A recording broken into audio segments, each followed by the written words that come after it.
నేను రీసెంట్ గా అప్లోడ్ చేసిన బస్ యాక్సిడెంట్ వీడియో గురించి చాలా మంది కామెంట్ చేస్తున్నారు. టిప్పర్ డ్రైవర్ తప్పని, ఆర్టీసీ డ్రైవర్ తప్పని. ఇవేవి కాదు. అసలు మన తెలంగాణలో బస్ యాక్సిడెంట్ జరగడానికి మెయిన్ రీజన్ ఏంటి నేను చెప్తా. నేను చెప్పింది కరెక్ట్ అనిపిస్తే ఎస్ అని కామెంట్ చేయండి. మన తెలంగాణలో మెయిన్ గా బస్ యాక్సిడెంట్ జరగడానికి కారణం ఏంటంటే తెలంగాణ గవర్నమెంట్ ప్రవేశపెట్టిన ఉచిత బస్సు పథకము. దీని ద్వారా అవసరం ఉన్నా లేకపోయినా చిన్న చిన్న అవసరాలకు కూడా ఈ ఆడవాళ్ళు బస్ ప్రయాణం చేస్తున్నారు. పరిమితికి మించి 40 మంది ఎక్కే దగ్గర 150 మంది ఎక్కుతున్నారు. బస్సులు ఖరాబ్ దొబ్బుతున్నాయి. ఈ ఫ్రీ టికెట్ చేయబట్టి బస్ కి మెయింటెనెన్స్ తగ్గింది. డీజిల్ కి డబ్బులు బొక్క.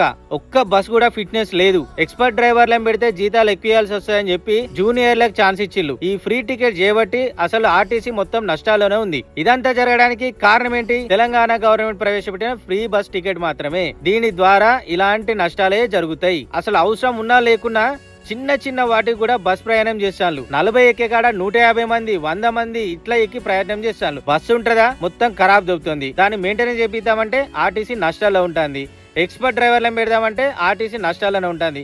ఇదంతా జరగడానికి కారణం ఫ్రీ బస్ ఎఫెక్ట్. అదే టికెట్ ఇచ్చి ప్రయాణం చేయండి అంటే లిమిట్ గా బస్ ఎక్కుతారు. టికెట్ ఇచ్చే ప్రయాణం చేస్తారు. దీని ద్వారా డీజిల్ కి డబ్బులు ఉంటాయి, మెయింటెనెన్స్ కి డబ్బులు ఉంటాయి, ఫిట్నెస్ కి డబ్బులు ఉంటాయి, ఎక్స్పర్ట్ డ్రైవర్లు వస్తారు. ఆర్టీసీలో ప్రమాదాలు తక్కువ అవుతాయి. అర్థమవుతుందా? ప్రతిదీ పొలిటికల్ గా చూడకండి. ప్రజలు చచ్చిపోతున్నారు అక్కడ. మీ దిక్కు వాళ్ళ పాలిటిక్స్ అనేది పక్కన పెట్టండి. నేను చెప్పింది కరెక్ట్ అనిపిస్తే ఎస్ అని కామెంట్ చేయండి. ఈ వీడియోని అందరికీ కూడా షేర్ చేయండి.